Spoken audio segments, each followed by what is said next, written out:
दोस्तों नमस्कार। महेश सिंह का अभिवादन स्वीकार करें। दोस्तों, फतेहपुर जिले के असोथल विकासखंड के अंतर्गत सरकंती गांव में मनरेगा पर हुए भ्रष्टाचार के मामले को लेकर के जहां शासन से आई जांच रिपोर्ट के बाद अब कार्रवाई शुरू हो गई है, वहीं दूसरी तरफ गांव की सियासत भी गरमा गई है।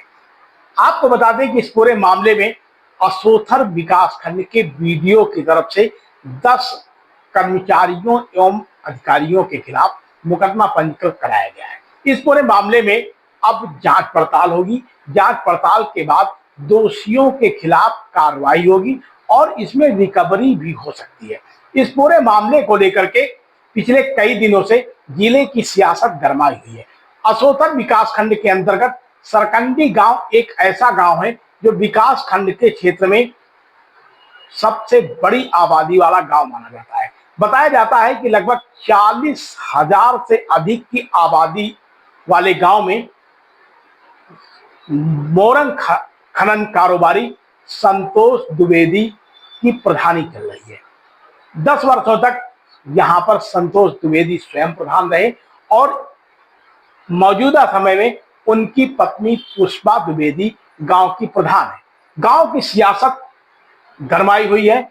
त्रिस्तरीय पंचायती चुनाव को लेकर के जो अन्य दावेदार हैं वो अब पुष्पा द्विवेदी के विकास कार्यों पे खामियां निकाल रहे हैं और ग्रामीणों के बीच से लगातार शिकायतें आ रही हैं। इस मामले को लेकर के प्रधानपति संतोष द्विवेदी का भी साफ तौर पर कहना है कि इस पूरे मामले को सियासत रंग भी दिया गया है।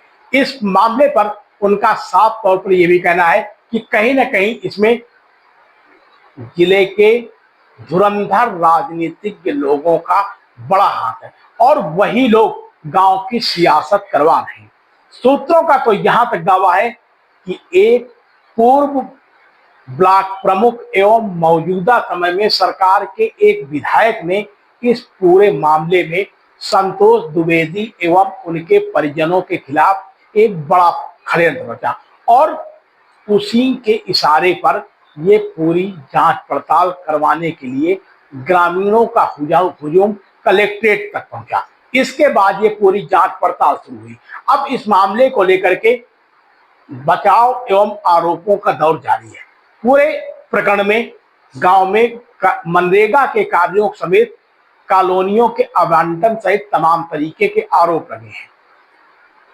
आज सुबह के दौरान यह जानकारी हासिल हुई कि असोथर थाने में बीडीओ की तरफ से मुकदमा दर्ज करवाया गया है, जिसमें मनरेगा के कर्मचारियों सहित 10 लोगों के खिलाफ मुकदमा पंजीकृत करवाया गया है।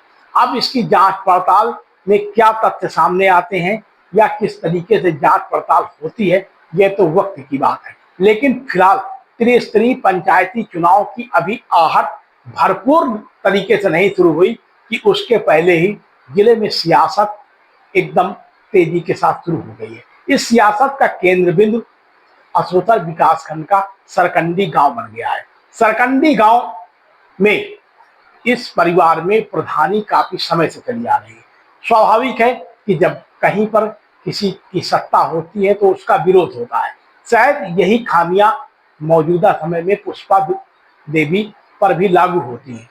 पुष्पा देवी के पति संतोष द्विवेदी ने यह भी दावा किया है कि जिस तरीके की राजनीति गांव में चल रही है वो उनको बदनाम करने का एक षड्यंत्र है और वो उनकी लोकप्रियता गांव में पहले के तरीके हैं ना कहीं पर कोई कम है, बल्कि जांच टीम के सामने लगातार लोगों को धमका करके बयान करवाए गए हैं। निष्पक्षता के आधार पर जांच नहीं हुई है, फिर भी उनके पास सारे साक्ष्य हैं और साक्ष्यों के आधार पर जांच पड़ताल की प्रक्रिया पूरी होगी।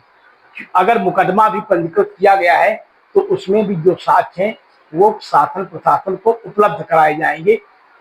इसके अलावा अब इस पूरे मामले में जो पर्दे के पीछे से कहानी उभर कर सामने आई है उसमें बताया जाता है कि जिले के एक विधायक एवं पूर्व ब्लॉक प्रमुख ने ग्राम प्रधान सरकंडी के खिलाफ ये जांच पड़ताल कराए जाने का ताना बाना बुना और इसमें बाकायदा जो गांव के ग्रामीण हैं उनको अगुवाकार बनाया गया। गांव ग्रामीणों का नेतृत्व उन लोगों ने किया जो गांव में आगामी समय में चुनाव लड़ना चाहते हैं। फिलहाल इस पूरे मामले को लेकर के लगातार हमारी नजर बनी रहेगी। बने रहिए आप तपत समाचार में। बहुत बहुत धन्यवाद आपका। भाई साहब, मैं मुहर्रम व्यवसायी हूँ। ये व्यवसाय तो हमारा बहुत पुराना, हमारे बुजुर्ग भी करते चले आए हैं, लेकिन इनका कोई ना कोई प्रमुख विधायक शरणदाता तो है ये जो इनसे षड्यंत्र करवा रहा, लेकिन उसकी अभी मुझे पुख्ता प्रमाण नहीं मिले कि कहाँ का विधायक है, कहाँ का प्रमुख है, कौन कौन लगे हुए हैं। और जैसे ये पूरी जानकारी हो जाएगी और उसको मैं उजागर कर दूंगा, जो मुझे विश्वास है कि जनता के अंदर मेरी इतनी मोहब्बत है कि उनको आगे परिणाम भोगना पड़ेगा। वो चुनाव में डिफीट खाएंगे, इसमें कोई दो राय नहीं। और मैं तो कहना चाहता हूं कि चाहे जो चुनाव मेरे सामने लड़ लें, जो षड्यंत्र कर रहे हैं, अगर वो चुनाव जीत जाए तो मैं राजनीति छोड़ दूंगा। आप देख रहे हैं शपथ समाचार।